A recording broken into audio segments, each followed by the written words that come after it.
Hi, I'm Charlie Collins, and this is the Donegal Sport Hub Donegal Daily Championship Podcast, brought to you in association with Kelly Centra, multi-award-winning store, Mountaintop Letterkenny, providing 24-hour service. And you're very welcome to our podcast, Donegal Daily, Donegal Sports Hub. Look at the championship here in Donegal. It's been another busy weekend. John Harn and Danny O'Donnell are with me yet again, and we're going to look back over the senior action and the intermediate action with a mention for the junior, and indeed the C Championship has reached the semi-final stage. Kelly Centra, our sponsor, we're very grateful to them for their continued support. And just to remind you of their award-winning automobile-themed diner and their famous early bird breakfast for just €5 and lunch special starting at $6.95 daily. So you go over there and treat yourself. Danny and John, you're welcome again.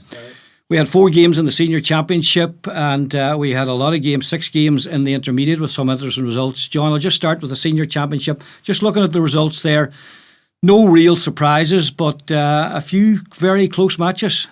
Yeah, Charlie, no real surprises. I suppose I'd give Glenfin no chance last week. I don't know really were they in the game. I know it was 6-all at half time, so obviously they had a good first half and they had a couple of goal chances. I think Steve McGrath made a couple of saves, so probably Glenfin did make a fight of it, but I think Glenties at the start of the second half, Cherry pulled out to 11-6 ahead, so they had a 5-point lead. I think conditions were very hard, so Glenfin pulled it back to 11-8, but I don't think Glenties were ever in bother. But maybe to the outsider looking in, a 3-point victory for Niamh Conall, people maybe thought they would have been more comfortable than that, but I think from all reports they were comfortable, Charlie, so I suppose that went to form. Yeah. Looking at McCool's and St Michael's, I was kind of tipping McCool's on no real form, Charlie, but I thought it would be a close game. The same thing, McCool's got the dream start, got 2 goals early on, had a nice handy lead, but talking to people that were at it, Cherry, and listening to bits of it, that people thought St Michael's were never really in bother, even though they were trailing 4 and 5 points at different stages. Yeah. They just weathered the storm, got back into it. Colin Anthony, rolling back the years, as they say, class is permanent. Bit of help from Michael Langan and Martin McElhinney, who I think played inside for a lot of the game, which was a new move for St Michael's, and they got over the line and they'll be happy with that 2-point victory away from home against a McCool's team that on their day can be dangerous. Rua far too strong for Masters. I tipped Rua last week, Terry. I think they're a team, as Danny would have said, they've come off the intermediate trying to get over the line. Now they've come to senior and they're kind of playing now with their chests out and their head up, and they've nothing to lose. And good age profile in that Ballyshannon team. Barry Ward in charge. They're hungry, Charlie. They're strong. They're and they're fit. So too good for 4 Masters, which we probably thought. And I think they'll be licking their lips for Niamh Conall coming to Ballartany Park this weekend to see, really test themselves against the top team in the county and see where are they in their development. And I suppose the last game was the St Noel's Termon game, which we thought would be 50-50. We both tipped St Noel's just maybe because of home advantage. They got the early goal. I think there was a strong breeze in that game, Charlie, so Termon came right back into it in the second half, but just maybe too much to do. And I'd say St Noel's are delighted with that victory because they had the one at home, and I suppose Termon will be disappointed because they know they've St Eunice now, which is going to be a big game for them, and there are no points after one game, and they would have been looking at that game as possibly a chance to get off the mark. But another thing, Charlie, is there was no draws, which means that you have 8 teams on 2 points and 8 teams on no points, which probably everyone's happy with if you're no points because there's you're still in it. But we thought if there was a draw somewhere, it would put some team on to 1 point and then maybe 3 points. With 3 points, get you into quarter final. Probably not, but if 5 will certainly get you into quarter final. And it could put a team on 4 points out of it later on score difference and things like that there. So the fact that there was no draw, interesting, so it keeps there's 8 teams on 2 points and 8 teams on no points. So interesting stuff. Danny, you were at the McCool's game, St Michael's. John, interesting point John made. McCool scored 2 goals in the early stages. But did you feel that St Michael's were never really in trouble? They were that in the early stages, Charlie, maybe the first 10-12 minutes. McCool's were holding the possession of the ball around midfield, and then they were shouting empty the D. They kept emptying the D and then filling it eventually, and they snuck on behind St Michael's twice. Joel Bradley Walsh got his hands on the ball and just buried one in the back of the net, and then I think the second goal was by Stephen O'Reilly. So they were dangerous, but I got the sense watching the game that St Michael's experience and craft was slowly but surely just reeling McCool's in. And I felt early in the second half that St Michael's were looking like the team that would go on and win it. Now, John mentioned they played Martin McElhinney inside along with Colm Anthony. Now, Martin looked to be carrying a knock. He took a heavy knock early in the game, and we're all used to watching Martin come from midfield, driving hard, punching holes. And the way the game was set up yesterday, it would have suited that type of Martin McElhinney. But he played inside, didn't see out the game, came off with about 10 minutes to go. So that might be a wee concern for him going forward. Yeah. But the fact that he was in there, along with Colm Anthony, forced McCool's to play a sweeper in front of them, which allowed those wee pockets then. And young Hughie Donald came from right half back, hit 3 points in play. But it was Colm Anthony showed the end up, Charlie, 1-6. I mean, he scored a point to get them level with about 15 minutes to go, was as good a point as you'll see in McCool Park, off his left foot down towards the river end from about 30 metres out. And then the goal, I mean, they did turn McCool's over a lot in the second half. Now, that was a combination of McCool's being sloppy, but St Michael's were strong in the tackle, and they broke up. Martin McElhinney got a toe to it, and they broke up with Michael Mangan. He shipped 3 or 4 heavy tackles, laid off to Colm Anthony, just the outside of his left foot, just Class finish, brilliant finish. He was under a wee bit of pressure. But what impressed me as well by St Michael was the use of their bench. You know, they brought on Colin McFadden, former under 20, and they brought on Anthony McFadden. Yeah. And it wasn't just bringing them on. That's easy to do. It was the timing of it. You know, they gave them plenty of time to have an impact in the game. They were on for about 20-25 minutes. So you had Colin got on a lot of ball up the right side. He seemed to be let loose a lot, and he would carry the ball an awful lot. And then Anthony just sat in front of on the edge of the D, kind of mopping things up when McCool's came strong towards the end. But yeah, impressed with St Michael's, just the way they handled the situation, didn't panic. Disappointed for McCool's. Just going to ask you, McCool's, how would you summarise their performance, Danny? Well, they didn't have Martin O'Reilly. Okay, he was injured, so that's a loss. They played, look, to be honest, Charlie, it's just a style of play. They've bedded into this kind of possession game and they filter men back. And I watched them last year a couple of times, and they played Oisin Gallen up front on his own, maybe with Martin O'Reilly inside last year.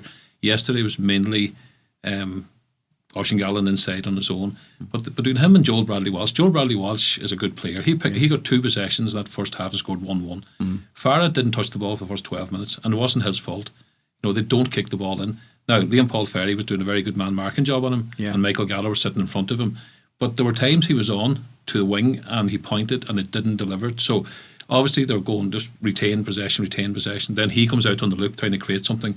But St Michael's have 12-13 bodies behind the ball at that stage. So very hard for him to have an impact on the game. You know, if they're going to play defensive, which they are, they need to transition it quicker when you've got boys like Gallen and Walsh inside. If you make the comparison with the way St Michael's used Colm Anthony inside against how McCool's used Oisin.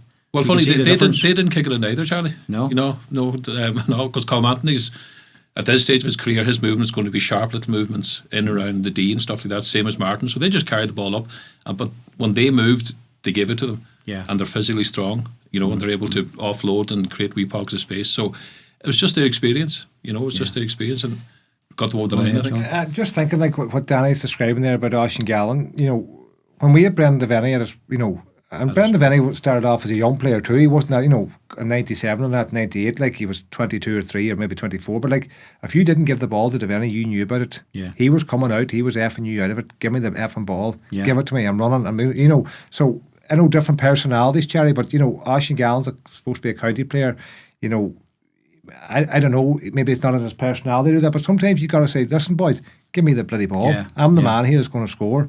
I'm the county player, you know, and maybe he needs to show that leadership. Now, I don't know, Jerry, I'm, you know, speaking from outside, but when you have a county man as your star forward and he's contributing 1 point from a free, like, you know, and but you got to create a plan to get the ball, get him on the ball. That's it, and he has to play a part in that too and demand it and say to his teammates, boys, you know, give me the ball. I'm the man here. Take that ownership. That's what Devaney used to do. Give me the ball. He wanted it. You know, when you don't score them all, and some days you have bad days, but he never shirked from that responsibility of, you know, and no more than Colm Anthony, you know, give me the ball, comes out looking for it. Mike Murphy, they all do it, Charlie. Yeah. You know, maybe Oisin has to get that into his game. Be more selfish, you know, come out, get on the ball, take on men, shoot, mightn't always go over, but you know, when you're the star man, you have to take that responsibility.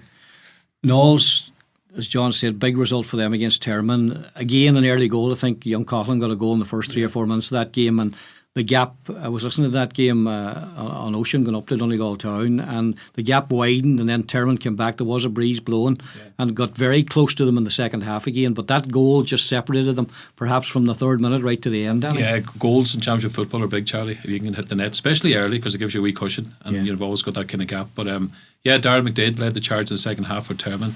There's a young lad for St All's, Thomas White, had a big game at left half back apparently, and was chatting to Ryan Ferry, who was at the game, asking where Paddy Morgan played, because he seemed to have a big influence on the game. He lined out at 14 but played everywhere, and he seemed to play with a real hunger about him, and maybe that's the county standard. He took the game by the scruff of the neck. I said, I'm the county man, I'll take charge of this. So like St All's needed that win yesterday. It was their home game, and looking at the Termon team, I know a lot of them lads from looking after the Unions minors, met them over the years. There's about, I think, 8, maybe 9 of them under the age of 20, around the age of 19, 20, not even over young. 20. They're young, so they're building for the future. But sometimes the future is now. It's hard, to wait and so. But look, if they can keep that team together, there's no doubt there will be a very good senior team. But it's tough going at the minute. They haven't won a game, haven't won a group game yet, as we said last week. So, and they're facing into St Eunice this Saturday, so that's going to be tough. Yeah. I was in Donegal town, and Aru won it, as the scoreline suggests, very, very comfortably. And I'd be fearful for Four Masters. I mean, they tried their hearts out, but they look to me, Danny, as if they're out of their depth in senior football. And I mean, a big hammering like yesterday. What was in it at the end? 121 to 10 points. It's a big defeat. And they go to Kilcar this week as well. I mean, the last thing you want to see them getting is 4 hammerings. Yeah, and well, funny, because I would have come up against Four Masters 2 seasons ago with Milford, and we beat them up there in the first round of the championship. But they came back the following week. Remember, they beat Glenswilly down in Glenswilly. But I give them no hope. I got stick for that at the time. Like, no one's seen it coming. Like, nobody's seen it coming. So Four Masters have the ability to pull something out of the fire at times. Look, you're right what you're saying. Kilcar's the wrong game at the wrong time for them. They would have needed another team at their own, maybe just above their level, to give them a crack. Yeah, but this Kilcar game at the weekend is just the wrong game for them. But I listened to Barry Dunyan afterwards. He says, look, we've no choice but to dig in, and they will. I watched them against Glenswilly that day, and they do play with a bit of pride. Yeah, I was at that game. Yeah, well, nobody gave them a hope that nobody day. Gave them a hope. They pulled it out of the fire and won it quite well. They did, won it easy. very comfortably. So look, they'll back themselves. There's no choice but to back themselves. But it's going to be tough. Hey, Rua, a big one, but the big test now coming up this weekend, obviously against Niamh Connell, and that's the type of test they need. And Barry Ward said that to me after the game, just to find out where they're at in terms of the senior championship. Well, John touched on this last week. Where are some of these clubs at in terms of their mindset for senior championship? This Arua team will fancy themselves, and they'll want that test to find out exactly where they're at. And they'll relish it. They're at home to the county champions the last 2 years. We'll see what happens this year with the dispute and everything. But and going back to the Glenties game yesterday, what was interesting for me on that one was the team selection. They played. They started the Brick Malloy. They started Brendan McDyer, and they started Marty Boyle. 3 of their more senior players. So, like Martin Regan's a very cute manager. He will be looking at using his squad over the 4 group games. He'll know they're going to make the quarterfinals anyway, and then they'll probably press the button at the quarterfinal stage. But if they're in any way complacent going to Ballyshannon this weekend, that Ballyshannon team will test them. Yeah. So I think that could be a tasty championship match there. Big test for Ballyshannon, coming up from intermediate football, getting promotion from Division 2 to Division 1. Let's not forget that either, John. So they're coming into it in as good a situation as they possibly could hope for. Absolutely, Charlie, and the mindset of coming from intermediate, you can make comparisons. Like, look at the Meath ladies coming from intermediate last year, and people giving them no hope and going on to win an All Ireland and beat Dublin and Cork on the way. So it can happen, Charlie. I'm not saying they were going to win the championship, but just because they've come from intermediate, if the team is on the right path, and it's fallen into place, and that's the plan, and step by step they're getting there, and they see it as progress every day, and they're going into training this week now after on the back of a big win, first time in senior in over 10 years. So they're buoyed up. Everything's good for them now. It is a big test, but a team going in the right direction, Charlie, and I would say that they're licking their lips just to test themselves. They're up against one of the big 4, as we would describe it, and everybody else would describe it. So this is the first real test. Now, I saw them in their semi-final against Niamh Columba in Killybegs last year. Right. They looked to be beaten not once but twice in that game, came back to win it, and then they beat Cloughaneely, a good Cloughaneely team, in the final in O'Donnell Park as well. But sometimes that can happen, Charlie. You can struggle through an intermediate championship, say, but then once that monkey's off your back and you've a bit of freedom and you've a bit of confidence and the pressure's gone, that boys can just expectations are not as high, and boys have a bit more freedom and they can just go and express themselves maybe and play with that bit of confidence now. So sometimes that can happen, and although, as you say, Charlie, they looked dead and buried against Neve Columba last year in a semi-final. Sometimes a team can just, grow into a life of its own and just take off. That seems to have given them confidence, because I don't think they've lost. They haven't lost a game since that, have they, Danny? I don't think they have. No, I don't think they have. But just on that Ballyshannon team, and I said to you last week, I would have come across against them a lot. The 3 years in a row we met them in Championship, and I think it was a wild tanking down Milford in the group stage one year, but then we beat them in the quarter final, then we beat them semi-final the year after. So we always felt if you could get under their skin a wee bit and put the pressure on them, they didn't handle the pressure well because of the pressure of trying to win the intermediate. Now that monkey's off their back now, and that's a big help to them. So that's why I'm saying it'll be interesting to see how they handle the New Connell situation. But I think I agree with John. They're playing with that freedom now. The monkey's off their back. They've got that first win. They'll probably realise if they get a good draw in the third and fourth round, they'll get that 4 points they need for a quarter final. And so they have a free shot this weekend at county champions. So they'll a bonus to get 2 points this week. Oh, if they can take 2 points out of New Connell, that will be. We talked last week that none of the big four would get beat. My God, if one of them do get beat, that is serious. That would be a serious result. All right, let's just look at the other games. I suppose the other standout one is Michaels and Gweedore, two teams who've got 2 points in their opening 2 games. Michaels obviously going away to McCool's. They would have seen that as a winnable game. Will they see Gweedore at home as a winnable game? Because I think it was last year I was at that game. There wasn't much between them, and they end up. Was that the group stages last year? I think it was 2 years ago they met. Was it? 2 years ago. I think scored half time was. So Michaels scored the only shot they had a goal. And that's 4 points with Gweedore. Yeah. Now Gweedore eventually squeezed through on that one. Look, St Michael's down the bridge any day are going to be hard to beat, especially if the wind blows and it turns into that game of 2 halves type thing. And you've got Colm Anthony kicking points from distance. Anything can happen. Now, interestingly, Christy Toy was on the sideline yesterday.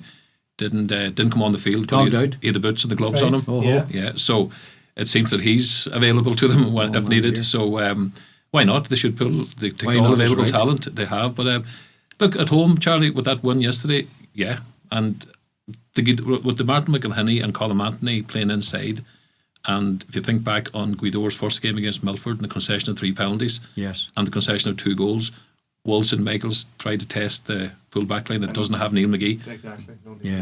So that could be an avenue for them. But I would imagine Gweedore have worked on that since, so they might have something to tidy that up. I think, Charlie, when we talk about the big four, I'm thinking about this. So it's in my mind, it's Neve Connell and Kilcar. They're the top 2 or 1 and 2. Yeah. Gweedore probably third because St Eunan's haven't beaten any of them teams, and then St Eunan's as 4th. Now, you could say that there's a bit of a gap between 3 and 4 and 1 and 2. Yeah. You know what I'm saying? Yeah. That now we don't know. Now St Eunan's aren't far away, and Gweedore obviously aren't far away, but there might be just a wee thing. So, can St Michael's or someone bridge the gap? And I think they would have a better chance of beating a St Eunan's or a Gweedore than beating a Kilcar or a Glenties. That's my point. That's the question we've been asked now for the last few years. We have, John, and it hasn't happened. The answer's come in the negative, really. They haven't been able to do it. I know. But on the same point, then St Eunan's haven't beaten one of the top 3. No, exactly. So they're just. But they haven't been far away. No, that's when it was Connell Dunn last second shot. They got a draw for Eudens down in the bridge. That's right. They ran Gweedore close. They ran Kilcar close last year. Yeah. Look, law of averages. Maybe it'll fall their way someday. That's right. It could be this weekend. Michaels or Gweedore on Sunday? Which would you take? I would have said Gweedore all along. Coming into it, but I think I'll stick with Gweedore, Terry, just about. Yeah. I think they're perform. What I'm hearing is the performance against Milford. Although I know they were maybe dodgy enough at the back, but they seem to get their act together. They've become more united this last few weeks, and when Gweedore are united and they're pulling together, they are a serious animal. Yeah. When they're a bit disjointed, Charlie, you can get at them, and but I think the reports are that they're more united now. So I think they'll be a harder team to beat. So I'll just tip Gweedore there. Danny, based on seeing the 2 of them the last 2 weeks, Charlie, I'll go Gweedore. I just think Owen McNeilis, Michael Carroll, Darragh O'Beal, they have a lot of pace, and St Michael's maybe don't have the same pace around the pitch in their 15. So I think Gweedore, even though it's away from home. Okay. Well, we give Kilcar a victory over 4 Masters without talking too much about it. I think so. Yeah. Yeah. Okay. Now there's a few games here that's going to be interesting. Glenfin, St Knolls. Glenfin losing out to Neve Connell narrowly. Always difficult to beat at home. St Knolls coming with that vital 2 points in the bag, Danny. Maybe not as much pressure on them, but a dangerous team on their day, obviously. So Glenfin with a bit to do. Yeah, But Glenfin have a good record in championship against St Knowles. They met in intermediate quarter or semi-final a couple of years ago, and Glenfin won at 7-6, and they met 2 years ago. Last year in the senior championship, Jared Ward scored 110, I think. That's right. You know, the 114. He's good with the stats, Danny. Very good with the stats. Is the book's The book's closed? closed. No, I need to brush up, Charlie. I tell you, that's not fancy freelance sitting beside me anymore.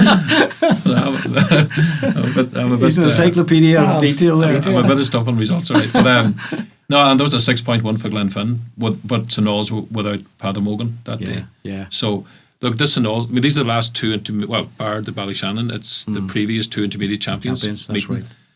So you'd expect very little between them, wouldn't you? Oh, this is going to be very tight. This is going to be very tight. But that Glenfin team, I mean, if you look at that, like we can say we like about Neil Connell and the below par performance or whatever, they were still 6-6 at half time.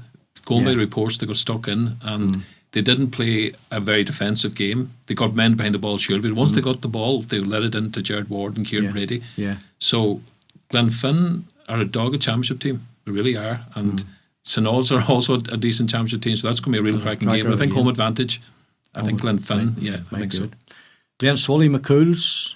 Glenswally, very important to get an away victory in Killybegs, and we know most people and they themselves see themselves as a championship team, John. So they'll be buoyed by the fact that they opened the championship campaign after a very poor league campaign with a victory. So given what we've heard about McCools, it'll be hard for them out there. It'll be hard for them out there because when Glenswally have their tail up, Charlie, that's when they're dangerous, and when they've when they're a wee bit cocky and they've got that one under the belt, they'll have the crowd with them and they'll have the experience, Jerry. They have the experience of how to win championship games and big championship games. And this is not the biggest championship game of the year, but it's a championship game that they want to win. Probably get them into the quarterfinals. Get the quarterfinals. So, and I suppose the thing about Glenswally is that for many of their league games, they don't have Michael Murphy. And then once he comes back, it's just a massive lift to the whole team. Everyone around him, the whole club, and obviously for his frees and his score taking alone and his leadership on the team, the whole team, just rises 10 foot tall when he's on the pitch. So from that viewpoint, Charlie, if Michael Murphy's going to be on the field, which he is, Glenswally with the victory against what we would thought as a 50-50 game away to Killybegs. They had a good victory there, going well. Copper scoring points back from his injury. Plenty of good young players there, young Dunleavy, so no, well, it's hard to know. McCool's we kind of give out, but Danny kind of give out about them there, with their style of play and holding on to the ball too long and maybe not getting young Gallen into it and not playing it in early enough. So if that's going to continue, Charlie, I think that'll just play right into Glenswally's hands. Yeah. And they'll have too much experience. They'll just break them, they'll lie back, they'll hit them on the break, wherever Murphy plays, maybe midfield, but he can still just give a good ball into Copper or whoever's in the full forward line and they'll pick off their points and they'll just have too much for McCool's. That's what I think, Charlie. We'll see what happens. But just the experience of Glenswally out there on a championship Sunday, I'd be surprised if McCool's could handle that. And with the 2 points on the bag, Glenswally will be saying to themselves, guys, this is so important now. We got the away victory. We don't want to lose the momentum of that or waste that by losing at home. So let's go for this. Let's get to 4 points, and that'll nearly get us into the quarterfinals, no matter who we draw after that. Yeah, and we all know what Glenswally are like at home in the championship. They'll do whatever needs to be done to get over the line. That's that big game experience. But I think the gap between those two teams has closed, Charlie. If this game was 5 years ago, you wouldn't have given McCool's any kind of chance. No. But look, Glenswally have regressed in the last couple of years because they're doing a wee bit of transition. McCool's have improved, but it's in Glenswally, and I think that's the big problem for McCool's, that big game experience. Copper inside, as you say, John. And look, Murphy's going to pull the strings. Do McCool's have anybody to really curb Michael's influence? I can't see it. Does anybody? And then. And if the and just go back to the point I made earlier, if McCool's are slow transitioning the ball, Glenswally will get all their bodies back. They'll snuff out Bradley Walsh and Oisin's threat inside. Then they'll have to come round on the loop, and that's going to make for a low scoring game probably. I mean, was McCool's hit yesterday 6 points or something, or was it around about 6 points or 7 points at home? So two what did they get? 2-6 in the end. So they're going to need to hit 11, 12, 13 points to beat Glenswally. Did they play a couple of years ago out there in a championship game? I think they did. I was trying to think of that today, and I have a feeling they might have, but Glenswally would have won it, I would say. Are we happy that 4 points will definitely get you quarter-final spot? No, I don't think. No, not the not score for sure. difference, But I'd like to have 4 points, and you might Yes. be too far away. Yeah. Yeah, You know. but as you said earlier, John, with no draws at the minute, score difference could play a big part in this. exactly. Yeah. If all the teams keep winning games, you can have maybe 10 teams on 6 points possibly. Yeah, yeah. And then your score difference could leave you in the relegation scrap rather than quarterfinals. Quarterfinals. All right, Milford Ardra. Danny, stay with you for that one. A must one for game. Milford. Big game Must for win. Milford. Yeah. Big game for them. Yeah. Showed flashes down against Gweedore. You know, they won plenty of possession against Gweedore. They're bigger in the middle with Rory O'Donnell, who captained the county on the 20s this year, and Ray McMahon's in there with them, and they have a threat inside with Chippy and Kyle McGettigan and Kane. The big help if they get Dara Black back on the field. He missed that game. They'll have Tony McNamee up there as well, so they'll have plenty of forward power. Yeah. The last day, their main injuries were in their defence. Now, Gavin Greer was out through a COVID situation, so he's team captain. He'll be back. So they'll need to tighten up defensively, but down at home, you'd expect them to really put in a big performance. Having said that, Ardra have 2 points in the bag, having beaten Bundoran, and you can be sure they'll be targeting Milford as their chance to get to They'll that have a 4 point mindset mark. like Glen Solly, perhaps. This Yeah. is an opportunity to get to 4 points. Yeah, exactly. That'll put us in a good situation. You know, but I just fancy Milford at home. I think there's enough players. This is the 4th year now at senior championship. It's a game they need to be winning, Charlie. Let's be honest. I think they know that themselves. Yeah. If they want to progress and take that next step, maybe make the quarterfinals this year like they did a couple of seasons ago, they're going to have to beat Ardra at home. Otherwise, you're looking at probably relegation scraps. So that's how big a game it is for them. Not the same game for Ardra. They already have the 2 points. Yeah. So they'll be maybe thinking, even if we don't win this, the draw might be kind to us in the 3rd and the 4th game. But because Milford could still get the likes of, I think, Gweedore and Yeah, they can get the big Unans boys. and Yeah. Glenties in Glenties, 3rd and 4th games. So you don't want to be depending on that. So Yeah, it's a must win for Milford. Yeah. Okay. Bundoran, Killybegs, both beaten in their first games. Bundoran at home have proved to be a good team in the championship in recent times. You know, we mentioned them as the 5th or 6th team over the last couple of years. Yeah. But haven't been going well, John, this No. recently. No, and they were poor last year, Cherry, when we played them out in the quarter final. Like, they were really hopeless, you know. I suppose, Cherry, it's a game of the county players. Like, as Owen Barn went off and Hugh McFadden went off against Both. Glenswilly. So Both are they off, both yeah. going to be fit this weekend? Yeah. Paul Brennan got... Did he get a red card? He or got two a red yellows? card. I think So they're is he appealing suspended? that. They're appealing Yeah. it. Yeah. And Jimmy's Jamie Brennan. injured. He's Jamie out. Brennan. So that's kind of your 4 county players Yeah. up 2 on each side. So maybe balances it up a bit. I would think that Owen Ban Gallagher and Hugh McFadden are a bigger loss to Killybegs than Jamie Brennan and Paul Brennan to Bundoran, because I just think Bundoran have a bit more experience. They've, you know, an older age group. Well, not all, but, you know, Cian McAnuff and Shane McGowan still there, and some of them boys. You know, Killybegs are quite a young team. Bundoran are sticky enough at home. Charlie St Eunice played them up there last year in the first round. Now, and they were decent, like, but St Eunice were too strong for them. But they have some good players. I don't know, Charlie. It's 50. This could be a draw for me. You know, it's very hard to say, Charlie. I think Bundoran are useful at home, John. I've seen a few of their own games, and they're useful there. Yeah. Yeah, but they're not going great. Like, let's be honest about it. They're not going and that's great. why I keep using the word enigma. They're hard to read. Yeah, and you're yeah. right, Charlie. At home, bar the Union's performance last year, they're capable of blowing teams out of the water. At Yeah, home, yeah. You know. But I think Jamie Brennan being out's a big loss. Big loss. And then obviously Paul, if he's out, that's another big loss. But look, Killybegs will go with a very defined game plan. I think they'll be very defensive, particularly if they're losing their 2 county men. Yeah. And they'll try and snuff out whatever threat Bundoran have, and then, you know, they've a bit of pace in their team and their legs in their team. They'll try and hit in the counter attack. But I think home advantage for Bundoran. I think Bundoran will take that. Okay. Termon St Eunice, John, the last one in the round 2. Termon yesterday just narrowly beaten. Hadn't a good start, but did catch up, or almost catch up, and they give it everything right to the end, only beaten by you could say, the kick of a ball.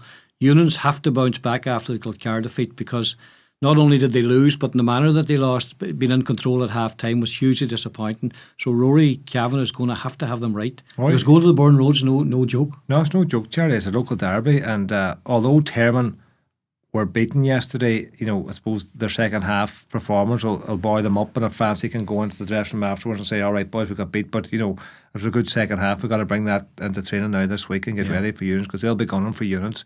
On the other hand, Cherry Units, you know, they're just going to have to go down there and get the job done. They're going to have to get stuck in, meet fire with fire, don't back down, and just say, listen, we're here. If we're serious about winning the championship, we have to be able to go to the Burn Road and turn them over and get a victory. Be that Cherry by 2 points or 1 point or 5 or 6 points, it doesn't really matter. They just have to get over the line, because at this stage, without any points on the board, a victory is a victory. Now, I suppose, if we come back next week and St. Eunice scrape over by a point, we'll be all saying, Jesus, what's going on? We'll probably expect them to win a bit easier than that. But you just don't know. Championship, and this game could take on a life of its own. But Charlie, St. Eunice are a good team. There's no doubt about it. And Danny said earlier on, they're not far away. They've been very close to Kilcara, an excellent team. Glanties are an excellent team, and they ran them to extra time last year. So they're not far away. So, but their heads will be a bit down after the defeat by Kilcara and the manner it happened the second half, where they went totally out of it. So, they're just going to have to find it, Cherry, and come out there and put a marker down and say, listen, we're still going to be a big player in this championship. Yeah. So I would expect St. Eunice just to have a bit too much for Termon, but they mightn't have it all their own way, Cherry. No. Banana skin for them, Danny, is it? Potentially? Yeah, it's potential, because a lot of we know the two teams are very young. We said that last week, but St. Eunice and this Termon team are young, and they would have met each other a lot underage. And Termon won't be too bothered about that. I think a couple of their teams might have beat Eunice. I know the team I had to beat, they've got Indians. I know that Eunice team at the minor level. But look, Francie's going to have to bring whatever he has to the table. I think they're going to have to be physical. They're going to have to get stuck into St. Eunice. They're going to have to test their mettle, see where their heads are at. And if Eunice are in any way complacent, which I don't think they will be, I think they'll be ready for it, then they'll turn it into a battle. And then it's a question of how the young lads step up. And these young lads have to step up away from home in these big games, and I think they will. I think Eunice will have too much for Termon. But I think down the line, Eunice probably need to look at, we're talking about their squad last week. It's a couple of lads there like Lee McMonigal, Connor Park. These lads, I think, need to be in around the 15, maybe to start, but certainly coming off the bench to impact the game, because if we look, I said earlier, Glenty's bringing in the likes of the Brick and McDyer. Eunice have them players in their reserve setup that they could be using. And I think experience might be important on Saturday if the game's tight. I don't think it will be that tight, if I'm brutally honest. I think Eunice will have too much for Termon. But if it does turn into a dogfight, then you might need that wee bit of experience off the bench to get you over the line. But for me, it'll be a Eunice victory. Okay.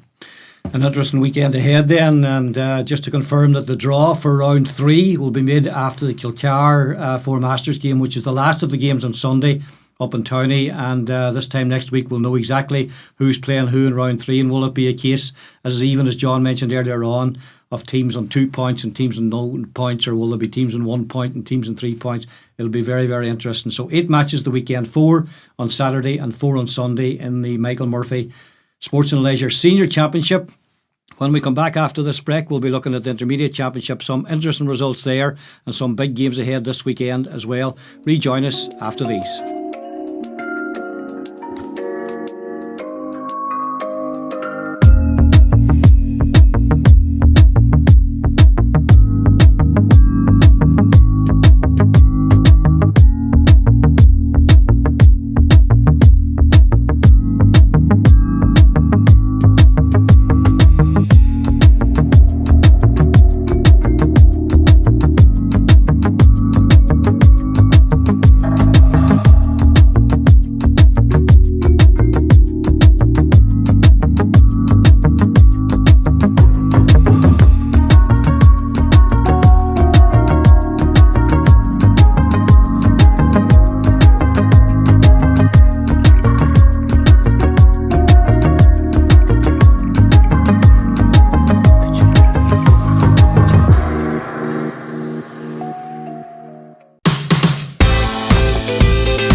And you're welcome back to our Championship podcast, and thanks again to Kelly Centre at the Mountaintop for their support, and to remind you of their award-winning automobile-themed diner, the early breakfast for only €5, and lunch special starting at $6.95 daily. Go across and treat yourself with Marcin and his staff at Kelly Centre. Right, Intermediate Championship, Danny, I'm going to start with you. Group A yesterday. Some key games there. I suppose the big game, Niamh Columba against Buncrana, but both teams mentioned as possible, championship winners. Great start for Niamh Columba, and they went on to win by 12 to 11 points. Are they setting down an early marker there? They are, big time, Charlie, yeah, because, to go to Clonneely and win was a big result, and I think we both tipped them to beat Buncrana, but I wouldn't have tipped them to win by 10 points. No. So their ability to hit goals is Two key. early goals, and Aaron Doherty had 2-8. Yeah. And I know I think he's been approached by Declan over the last couple of years to get involved in the counties panel. I think he was in, he was out. Can we afford to leave a talent like that outside the panel? I know it's intermediate level, but you can imagine he's been marked every day he goes out, or maybe double marked, and he's still hitting. He hit one day, he hit 14, 15 points in league game recently? So he's an obvious talent, Charlie. Obvious talent. So he seems to be driving them from centre half forward. But they have a young lad there, Lanty Malloy as well, and they have Finn Gallagher, and they have Eric Carr, and Michael Maguire still playing away. Yeah. So they're going to be a formidable outfit going forward. Buncrana, a bit disappointed in their result. I thought they would run that game a bit closer. So you would have thought if they're title contenders, it would have been a lot tighter than that, wouldn't it? So we're talking about the big four at senior level. I kind of called that there was a big four at intermediate level as well, and I had Buncrana. Based on what I've seen at the minute, Buncrana will be fourth of those four at this stage. Yeah. With maybe Niamh Columba pushing into that top spot along with Clonneely and Dunloe. We haven't seen Dunloe for the second time yet, but Niamh Columba are certainly laying down markers at this stage yet.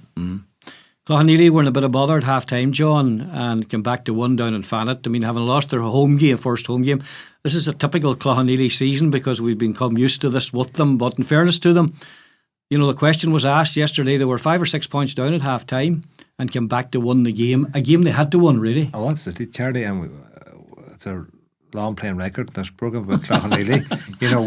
They're good one day and they let you down the next day. So going in, Charlie, after being beaten at home by Niamh Columba, as you said, and going in 6 points down at half time, I'd say there were some strong words spoken at half time in that dressing room, because their backs were to the wall. Now, I know it's the 12 teams around and 8 go through, so even at that there, but still, you don't want to lose two. Well, if you're on 0 after 2 games, you're going to be under pressure. So from that point of view, a big second half for them, Charlie. We know they have quality. John Fitzgerald and Young McGarvey and and Jason McGee, and they have quality. So. But to go to Fannet when you're 6 points down at half time, breeze or no breeze, to come out and end up winning by 4, is a good result for them. There. So they'll be happy with that. But it's the consistency that we want to see from Clonneely that we've spoken about for the last number of years. Can they string good performances together? Because one day they're very good and the next day they'll let you down when you think that they should win. So they've lost a big leader too in Kevin Mulhern. He's out for the season with a cruciate. And they didn't have Jason McGee yesterday either for some reason. So to be down those two men and to still come back. Fair enough. There was a Killian Gallagher lad came off the bench, had 3 points. I was surprised to hear that he was on the bench because I've seen that lad. He's a good player. But they have a strong squad. That's and they've always got footballers in Clonneely, and they've always got very strong underage teams. So they'd never have a problem with players, but it's just trying to gel it all together. So I suppose Jason McGee, as a county man, the more than we've chatted about the county men on different teams, and even Aaron Doherty being the star man for Niamh Columba, county men at that level can make a big impact. And Jason McGee at midfield, where you think he can mark balls and catch balls and drive through and kick 50. So what he's missing, it's a big loss to a team like Clonneely, but I don't know, is he long term? What's I don't know. He missed the first game due to suspension, and then I thought he would play yesterday. So unless he picked up a knock, he didn't play a lot of football in the last year or two. Jason, he's very injury. Seems to pick up nasty wee injuries. So hopefully he's not as serious. If they're going to be serious contenders, they're going to need him. Oh, they do, yeah. They do need him, yeah. They need him. The other game in that group yesterday was Convoy against Burt, and Convoy won it comfortably by 8 points. No surprise, Danny, because Burt are going to struggle really in that.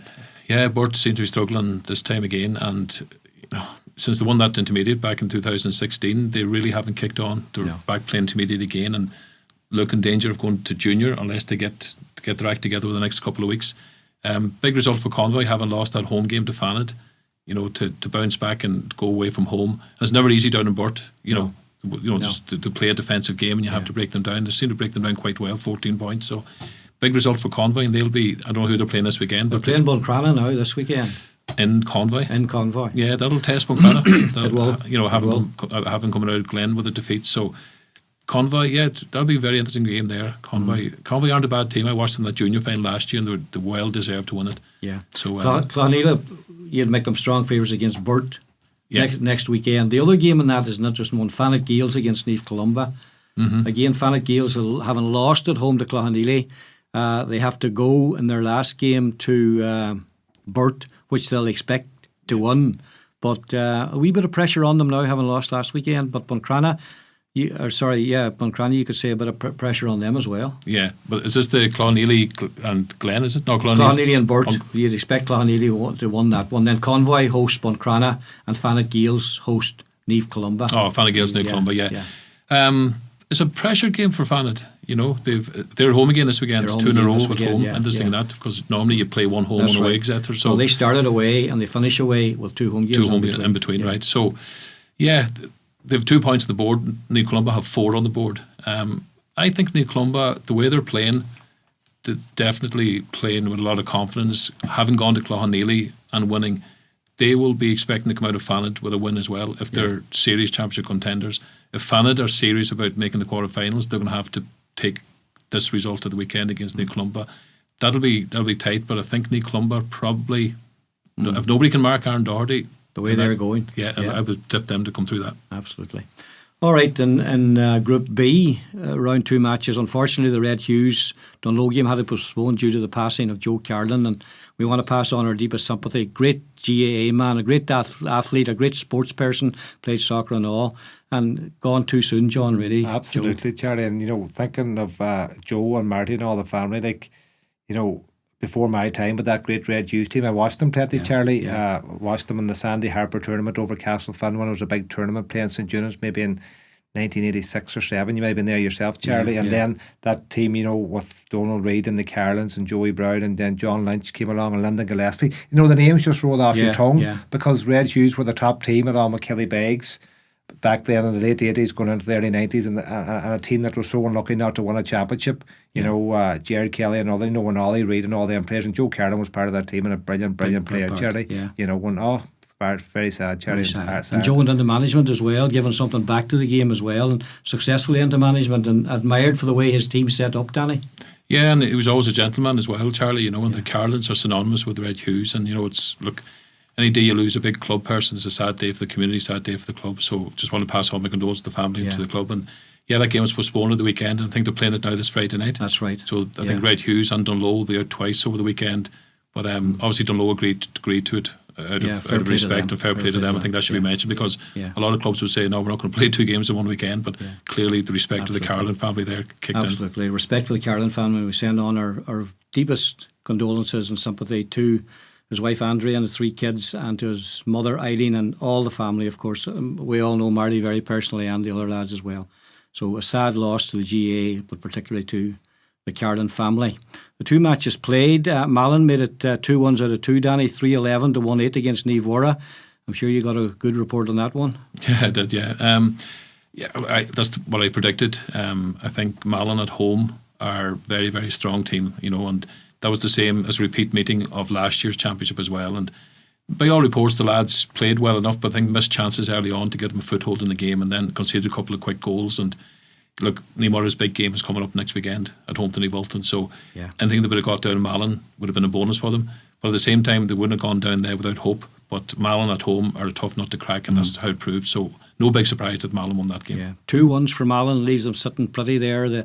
They'd won down in Neve Ulton the week before, John. So in this intermediate championship, as you said, 8 teams qualify.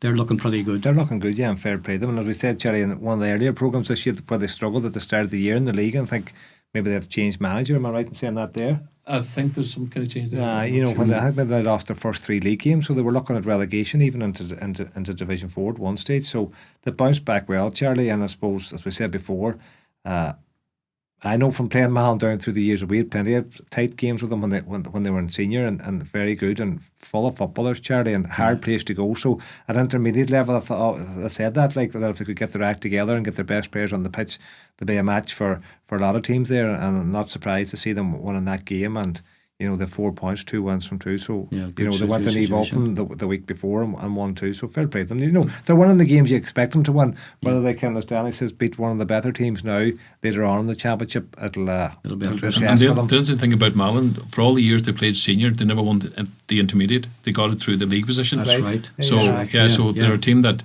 are probably hungry to win an intermediate and looking to win it. So they're a young team. They've kind of made a decision a couple of seasons ago, go without the lads who are fully committed to soccer. They've gone with the young lads, and they've built a team there for the last couple of seasons. The young lad that got the 2 goals, young Sean O'Neill, and that's his young brother Conor O'Neill is inside as a forward. They'll be sons of Liam O'Neill, who played Yes. who played for the county back in the things back in the 90s or whatever. So they've plenty of footballing stock in them, and they'll be a dangerous team. Whether they're good enough to break into that top 4, time will tell. But they'll be a tricky enough opponent for anybody. Yeah. Well, they have a cracker of a game next Sunday away to Dunlow, so that We'll know more about them after that. Yeah. We'll know more about them then. Neve Breed got a tanking down in Dunlow in the first game, but they bounced back with a good victory over Neve Alton, a bit of a derby match. Danny. Good sign of a team that after coming back after a big defeat like that. Yeah, and I think I tipped that result. I thought Neve Breed at home would bounce back. Neve Breed are a dogged championship team, Charlie. I know their league form would suggest that they weren't going particularly well, but championship and a local derby can galvanise a group and get a group together. So that win will kick them on. I don't know who they play this weekend, but I know they're against Neve in the last game. They play Red Hughes on Sunday. Yeah, that's and is that in Neve Breed? No, in Red Hughes. Yeah, so they're a tough team, and they're a seasoned team. They're not, they're about for a while. A lot of their main players, so they'll be driven by the likes of Callum Gallagher and boys like that around the middle of the field. Matt's son, I think. So yeah, I don't know. I think this weekend who they playing? Did you say this weekend? Red Hughes. Red Hughes, yeah. It's going to be tough. If Red Hughes have a game Friday night, right enough, so they need to bounce back from the defeat down in the Banks. So it'll be interesting to see how they react if they don't win the game on Friday night. Yeah. Okay, we're going to take another break. Just before we go to that, Dunlow Malin is I suppose the big game of the weekend. We better just mention that. Malin with 2 wins. Dunlow have only played once, but they've won. But Dunlow at home will be. Maybe it'll tell us more about Malin this weekend. Yeah, Dunlow at home for me, Charlie will win that. I think this Dunlow team coming down from senior, putting 5-19 on Neve Breed was a big statement. I know Neve Breed maybe aren't one of the stronger teams in the championship, but Dunlow certainly are. And I think they'll put Malin to the sword as well this weekend. Maybe not to the same extent, but home advantage, Dunlow will be too strong for Malin. It'll tell us a lot about Dunlow. Are they potential champions, John? Yeah. Well, I suppose they got this game in Centre of Excellence in Convoy on Friday night against Red Hughes, and then they have to come out then the next day. But I would think they'll have too much for Red Hughes on Friday night, and then they'll have 4 points going into Malin, who have 4 points. And as Danny says, we're looking at that. Looking at the fixture there, a lot of teams have a long distance to travel in that intermediate. Buncrana going to Neve Columba, Malin, Neve Wara going away up to Malin. Malin going to Dunlow. It's a couple of hours. So it's a long way. So no, I think Danny's right that Dunlow will have too much for Malin on Sunday, and expect Dunlow to beat Red Hughes on the Friday night, and then 2 days later to have too much still for Malin at home. Okay. But just on a general point now, Charlie, sorry. See no problem. On the panel strengths, and Dunlow playing Friday and Sunday and Red Hughes doing the same. I think panel strength, and like the later the championship now with COVID, we're playing week in, week out. That's tough in any squad. Everybody. And you pick up any type of muscle injury now, you're going to miss possibly the whole of the championship. So it's the teams that can stay injury free, keep their players fit, will probably prosper in this championship, whether it be senior, intermediate or junior.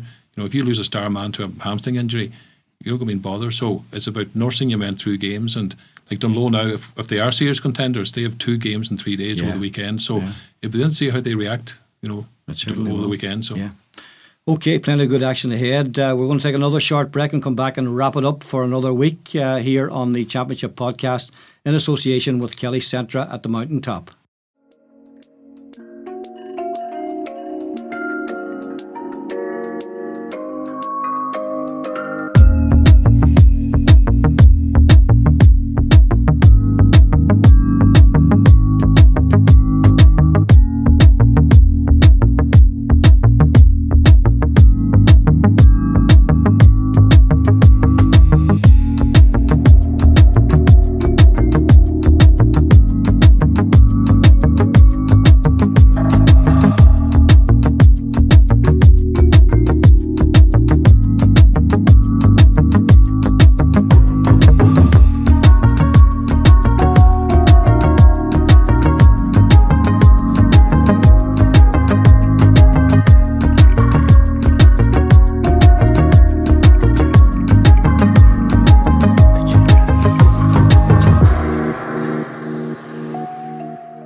And you're welcome back, and thanks to Kellys for their support. You can see details of their breakfast, early breakfast, and their lunch specials on the screen as we go along. So go along and support Kelly Centra here at the mountaintop, and we thank them for their support for our championship podcast. Junior A Championship, Group A, 3 matches played. Narossa got the second one. Moville got a victory over St Eunan's. Danny, you know all about that one. And Downey's had a big one over Robert Emmet. So the teams that we're expecting to come through are coming through. They were all Group A games, and there's a full fixture list for this weekend as well. No big surprises so far in that Junior Championship, Junior A, Danny? No big surprises, Charlie, and there won't be either. I think it's going to be who we called here at the beginning. It's going to be Downings, Letterkenny Gales, who else in the mix? Moville. Yeah, I watched that Moville team on Saturday evening against the Eunice Development team, and look, the Eunice Development team, to be fair, gave it a good rattle and tested them. It scored a goal with the very first attack, but then Moville scored a goal with their first attack. It was a penalty. Yeah. But they kicked some good scores. You know, Kieran Divers there, and they have Malachy McDermott. They have some good players, Moville, but they've been kind of knocking on the door for a couple of seasons and always finding somebody too good. You know, and this year I think it might be the same. I think Gales will be too strong, and as I said, Downings earlier on. So Karen Dunna as well. Watch out for them. They'll be dangerous with Conor O'Donnell. So no big surprises in that group there. Now, Charlie. No. Narossa have won 2 games. Yeah, Narossa. Yeah, look, Narossa a good tradition as well, and they're in the hunt for promotion out of Division 4. They have to play Muff in that playoff after the championship. So, 2 games. Yeah, they won it. Narossa made a big signing, Charlie, this year. An old adversary of mine, Johnny Boner from Glenties. Johnny's gone to. I met Johnny one day, actually down in Moville during the summer, and I was chatting to him, and I was saying he playing. He says I'm playing with the Narossa. He said they were on him. He's right on the border. So fair play to Johnny, a great servant and a right player. And even at good man to have at that level. He probably pushing 40. You know, Johnny maybe even so. Johnny's playing for Narossa this year. He's in his full back. He'd be good to help him. So you know, Boner's still not playing, is he? The last time I saw Narossa, he was in goals for them. Wouldn't rule it out.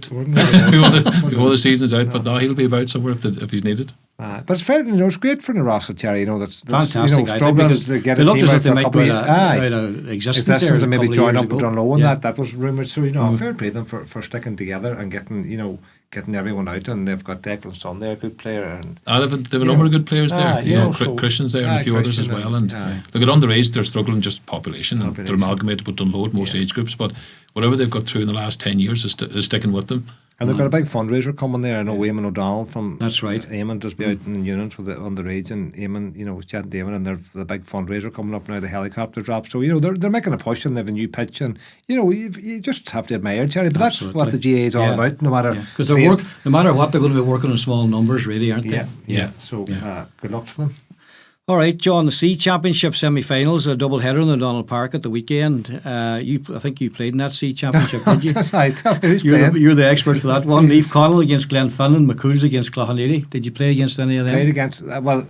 We played against. Yes, we played against Cloughanady last week, Cherry, but I didn't get down. I was resting for the Masters. We got a tank on Friday night from Tyrone. I was going to bring that up too. But no, Cherry Glenties are very strong there. They have kind of adopted the same strategy as St Eunan's, is to get young players football, so they've brought in a third team, so they're very young, Cherry. We played them out in the park, and they're all 19 and 20 and 21. Now that day there are a couple of boys who are on the reserve team, and I would know their faces. They're good players, so they probably can't play now. But no, Glenty's a young team, Charlie, full of good players that are good players, but they're just that bit young. So whereas St Eunan's, it's all boys that are over the hill and just trying to get out for a bit of crack and that, and Cloughanady be much the same. I'm not sure about Glenfin. Now, Glenfin can be sticky at that level. They can hard on to their old players too. First feeling the third team, isn't it? So it's amazing because they don't have a wild big, small enough parish, Glenfin. Look, I would know Liam Brino, his brother-in-law. He's I don't know if he's still talking out or not. Possibly is, but. No, they'll be dogged. All them Glenfin teams are dogged anyway, no matter what team they put out. But so that's a double header in the Donald Park. Leif Connell against Glenfin and McCool's against Cloughanady, just giving a nod there to the senior championship. And just before we finish the ladies championship, there was 2 games in the senior. Moville had a comfortable victory over Termon. Wee bit of a surprise there, maybe not. And Glenfin were too strong for St Knowles. And in the intermediate, there was ones for Convoy over Ardra and Nivora over Milford. And in the junior A, Dunlow were too strong for Neve Columba. Moville beating Termon, Danny, in the ladies senior. Yeah, and that used to happen, I think, years ago. The Moville were very, very strong. very But good, yeah. if you look at their county panel at the minute, I think they've a number of girls They in the have county panel. young girls, Maybe more than Termon have at Yeah. the minute. So, yeah, it's a big result for Moville. That's about it then, lads. It'll take a shape. We'll have a league table here next week, and it'll give us a better idea of what's happening. We'll have the draw for the third round as well, which will really open up the picture as to what might happen. But there's a lot of speculation going on at the moment about who'll be in the quarterfinals and who won't. But maybe this time next week we'll have a wee bit of a better idea as to what's going to happen. You could have teams that are really going to be struggling if they're still in 0 points, John, after next weekend. And we know the draw. What they're up against. Yeah, exactly. You'll have a better clear idea. picture. Yeah. And of course, Danny, the big teams will want to go through as smoothly as they can. Union's a prime example. They need to win in Termon. They need to get 2 points onto their board. They can't play, as far as I remember, they can't play Neve Connell or Udor in that section. So they're going to be looking at it and thinking, well, whoever we draw, we should be favourites to win that. But it's all ifs and buts and ands, isn't it? And it's the draw as well. You know, I think Kilcar might be a wee bit nervous about the draw because they can draw two of the other big. That's right. I've already met they'll have 4 points. They'll have 4 points on the board. Yeah. Okay. So any team that doesn't win this weekend, sitting on 0 points, will be very nervous. But final question then, John. A shock for the weekend? Potential shock, sorry. Potential shock. What do we see? No, what do we see? St Michael's could be Gidor, Cherry, if you would classify that as a shock, but they're at home. McCoos won't beat Glen Swilly. Termon won't beat Units. Glenfin Knowles is close enough. Four Masters won't beat Kilcar. Ardra, Milford, you couldn't call that, as a shock. And A-Rule won't beat Neve Connell, but they might run them close enough. So if you think St Michael's to beat Gidor, if that's a shock, well then that's your shock. That's my shock. What's yours, Danny? St Michael's possibly McCool's. Okay. I know I ruled that out a lot early on, but we're talking about a shock. We're talking about a shock. Yeah, you can change your mind. Yeah, McCool's, if they bring a big performance and they can catch Glen Swilly, if they do win, it will be a shock. So that's the point I'm making. Fair enough. Yeah. All right. Yeah. I might say it'll be a shock if either of you two boys get it right. But maybe that's been a bit unfair. You asked me for a shock. I'll sit on the fence. That's it for this week. Thanks to Tommy here at Full Tilt Studios for looking after us so well as usual. Thanks to Kelly Centre at the Mountain Top for their support. Support them if you possibly can. And we'll be back next week with the results from round 2 of the Senior Championship, round 3 of the Intermediate, and of course the draw for round 3 of the Senior one, which, as we've already said, will make things very interesting. Thanks for joining us. We'll see you next week.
the Donegal Sport Hub Donegal Daily Championship Podcast.